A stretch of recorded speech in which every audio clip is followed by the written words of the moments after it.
There are stories that time prefers to keep silent, stories buried beneath the earth, struck from records, forgotten. Joseph G.S. is one of them. He was neither famous nor powerful. He was alone.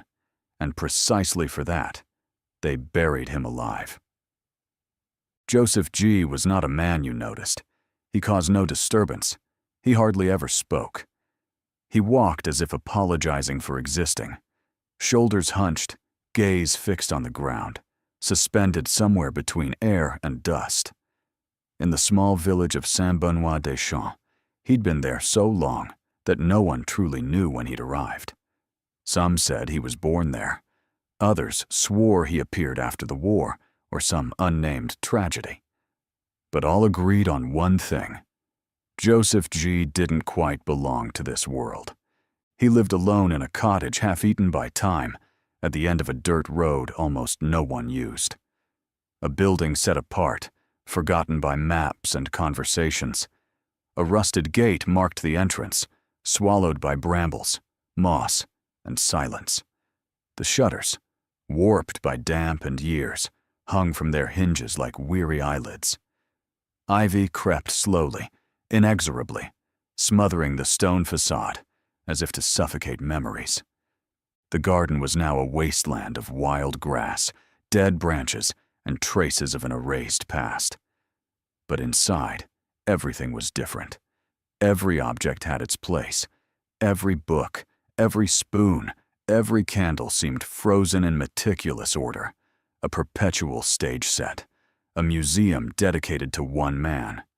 Nothing moved, nothing changed. Silence reigned, heavy and almost sacred. Joseph G. had rituals. Every morning, at the same hour, he opened his shutters. Even on rainy days, even in the wind, he brewed black coffee on an old gas stove. Then he sat at his table, facing the window, motionless, his gaze lost in a landscape he knew by heart. He didn't read the paper. He didn't listen to the radio. He simply watched. Not at the outside, but through it.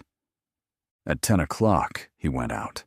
Slowly, always wearing the same velvet jacket, frayed at the elbows, buttoned to the top. He walked through the hamlet, skirted the church, went down the main street, past the pharmacy, the post office. The barber shop closed 3 years prior. He rarely greeted anyone. Sometimes a nod. Sometimes a near inaudible good day. Mostly, he passed like a warm breeze. He often stopped at the dusty bookstore run by a half-blind woman. He stood motionless, staring at the books behind the glass. He never entered. He just looked. One day, a child asked him why. Joseph simply replied, "The books are watching me." Then he walked away, as if that explained everything. At the Saturday market, he bought the same things: a little bread, a tin of sardines, some potatoes, occasionally milk, or nothing at all. He carried a threadbare canvas bag, paid exact change in cash, thanked in a rough, faded voice before vanishing into the crowd, or rather, into its gaps, for Joseph G. was never truly there. Long ago, he'd been a schoolteacher. The elders remembered a stern but fair man. He graded papers with manic rigor, wrote on the blackboard in straight letters, delivered lessons like carved stones. He didn't smile, he didn't shout, he taught. And that was enough. One day, without explanation, he stopped, left a handwritten letter for the school principal, folded in 4. Not another word. Never returned. Since then, he'd withdrawn from the world like closing a book you never wish to reopen. In the afternoons, he read ancient books coated in dust, often in Greek or Latin, forgotten works with yellowed pages and faded titles. He reread them endlessly, as if searching for fragments of truth. Sometimes he lingered on a page, unmoving for hours, his eyes fixed on words, his mind elsewhere. Then he wrote. Every day, at the same hour, by the trembling light of an oil lamp, he filled notebooks, identical black-covered journals. He wrote in silence, tight, near illegible script. No one knew what he wrote. He never spoke of it, never showed the notebooks, locked them in a cupboard with 2 keys. The key hid in a sock at the bottom of a drawer, beneath a sweater folded with near-religious care. Some said he wrote memoirs. Others thought he spoke to the dead. One man claimed he recorded others' dreams, guessed from passing them in the street. But it was all conjecture, legends born of silence, for Joseph G. was a man of silence. Evenings, he ate early. Thin soup, bread, a wrinkled apple. No alcohol, no tobacco, no television or phone. Just an old radio, picking up only a garbled German station. He sat in his armchair facing the empty fireplace, stayed there for hours, sometimes until dawn. He didn't always sleep. He waited. For what? No one knew. Years passed. Joseph remained. The village grew accustomed to him like a shadow in a room. You know it's there. You stop seeing it. He became part of the landscape, the bench under the chestnut tree, the church spire. No one really greeted him anymore. No one questioned his silence. He was there. That was all. But some sensed something, a strangeness, a quiet tension, a presence too present. Children said he spoke to stones, wrote letters he buried in the garden, saw the dead. Adults preferred not to speak. They looked away, instinctively, wearily. Then, one day, something shifted. He didn't come to the market. Once. Twice. His shutters stayed closed. His mailbox overflowed. Birds nested again in the facade's cracks. A worried neighbor knocked. No answer. Knocked again. Still nothing. He called the police. They forced the door. The house was intact, tidy, frozen, as if Joseph had stepped out minutes before. But in the bedroom, on the bed, he lay with open eyes, gaze fixed, breathing faintly, forehead burning, body trembling. He no longer spoke, no longer moved. An ambulance took him to the hospital, diagnosed with fever. No identifiable infection, confusing tests, inconclusive results. The on-duty doctor noted, advanced febrile state, apparent coma, then moved to the next patient.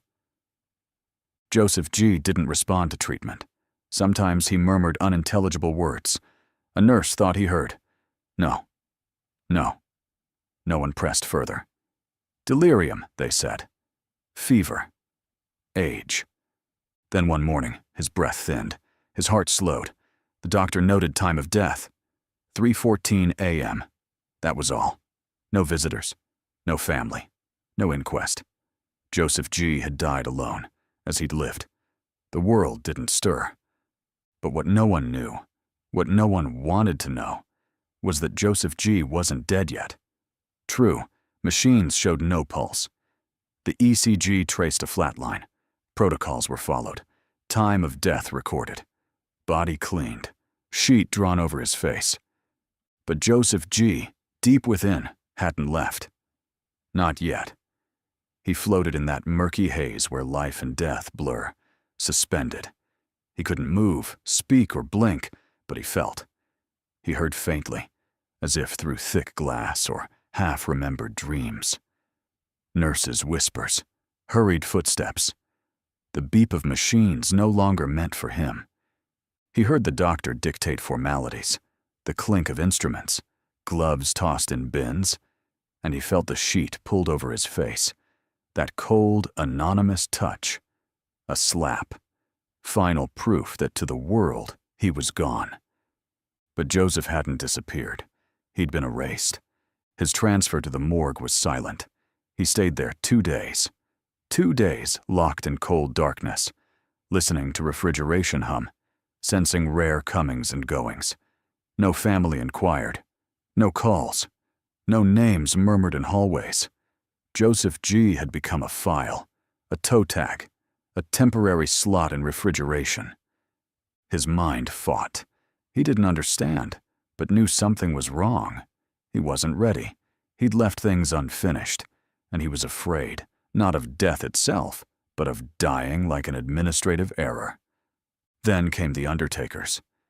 The employee who opened the refrigeration unit said nothing, worked with mechanical indifference. Joseph was zipped into a body bag. The zip echoed in his mind like a verdict. The coffin was plain, pale, unvarnished wood. Why waste more on an unclaimed body? A priest came for administrative courtesy, recited a rushed mass, standard ceremony for a witnessless disappearance. The grave was ready. 2 municipal workers, a town hall clerk, the priest. No flowers, no tears, no eulogy. Just awkward silence the wind tried to carry off. The coffin lowered into earth, slowly, carefully. Joseph, inside, saw nothing but felt. Every shovelful of dirt drummed in his bones. He wanted to scream, pound, protest, but his body betrayed him, an empty shell. Then came the last moment, the final shovelful, tamped earth, grave slab placed.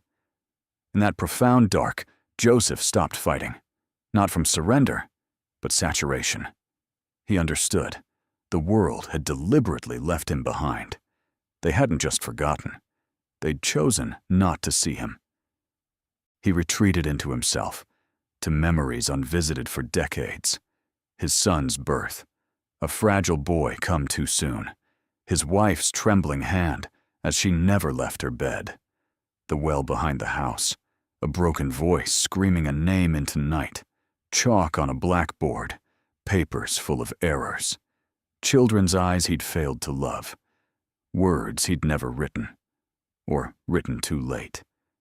And he thought of his notebooks, dozens filled nightly, religiously. What would become of them? Who'd read them? Should they be read? Should they burn? In his wooden earthen isolation, he prayed they'd be forgotten too. For inside lay all he'd never spoken aloud. Twisted truths, dirty confessions, secrets only he understood. Then, something strange. Joseph felt a vibration, faint but real, something waking inside him. He opened his eyes. Impossible? Yes. Yet the dark felt less dark, a glimmer, a sensation, as if the coffin wood transmitted a pulse, or his mind still refused to yield. He no longer knew if he was dead or becoming something else. A memory? A warning? For it was then that things began to change. In the village, small oddities occurred. Joseph's neighbor, a gentlewoman who once tried giving him lasagna, heard 3 dull knocks at night, like a fist on wood. She thought she'd dreamed it. But the next night, again. Always 3 knocks, always 3:14. A.M. The baker, who'd shrugged at Joseph's name, found his shop open one morning. Nothing stolen.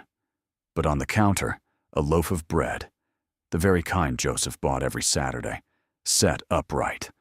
A worn €5 note folded in 4 beside it. The grocer claimed to see a figure before his window at dead hours, motionless, straight, staring inside without moving. When he rushed out, no one was there, but a tin of sardines sat on the windowsill, labeled, "Thank you." One night, the neighbor found a notebook on her doorstep. She recognized the black cover instantly, hesitated long before opening. Curiosity won. Inside, a single sentence in tight, fine script. It wasn't death that took me. It was silence. That notebook was the first. Others followed. A second appeared in the town hall mailbox. A third left at the war memorial in the village square. Always the same handwriting. Always a lone phrase floating between accusation and plea. The past doesn't sleep. It listens. Those who close their eyes end up buried alive. What you refuse to know still devours me. Rumors swelled. Whispers in bakery queues. Evasive glances after mass. Children afraid to pass Joseph's house, now sealed, abandoned, slowly eroding. No one knew what to do with the notebooks. Burn them? Lock them away? Ignore them? But they read them. Furtively. In fragments. With the morbid fascination of forbidden things. What they discovered wasn't just the story of a forgotten old man. It was the village's own story. Memories thought extinguished. Sins never confessed. Joseph G. had noted everything. Everything. With surgical, almost inhuman precision. Names, dates, facts. Words believed lost in oblivion's alleys. He wrote as if erasing himself to see clearer, as if withdrawing to observe better. Every mundane gesture, every careless word on a sleepy summer afternoon, captured, preserved, digested, and spat onto blackened pages. He spoke of a child gone missing in 1987, one everyone assumed moved away. He recounted a priest's overly tactile gestures, described the smell of alcohol on a teacher's breath, stifled arguments behind a farmhouse's thick walls, eyes averted when a certain woman crossed the square. It wasn't malice, it was absolute memory, testimony, documentation, a mirror. And that mirror now struck the village full force. Some reacted. The neighbor burned her notebook. The mayor vanished the one from the town hall, never speaking of it. The priest, pale, preached of forgiveness, but his hands shook. His voice betrayed deeper fear. What unsettled wasn't that Joseph knew. It was that he'd written it, and that someone or something still circulated his words, while his body lay under 2 meters of earth. But the notebooks kept appearing, a 4th in the sacristy, a 5th on a police car's back seat, a 6th in an old man's jacket pocket, who swore he'd never seen it. Always new revelations, things even the readers wished forgotten. One notebook told of a dog beaten to death behind the slaughterhouse on a winter night by village teens. Another detailed a barn fire, dubbed accidental, that consumed the property of a universally hated man who, in Joseph's pages, had simply been sacrificed to collective indifference. Then came that notebook, the one not about others, but Joseph himself, his son. That night, the well, the screams, mud-caked hands, silence. This notebook felt different. It trembled in the hands that held it, as if its words weighed more than ink. It was here the neighbor read one night, alone in her kitchen. I heard him fall. I saw the water open. I saw the bubbles. And I didn't move. She closed the notebook, hard on the edge of void, and understood, perhaps for the first time, that Joseph G. had never been mad. He'd simply lived in a world that wouldn't listen. A world that now heard everything. He's there, behind the house, motionless, silent, a ring of worn stones, moss-eaten, rust-streaked, half-hidden by stubborn weeds. It has no name, no plaque, no story, just a well.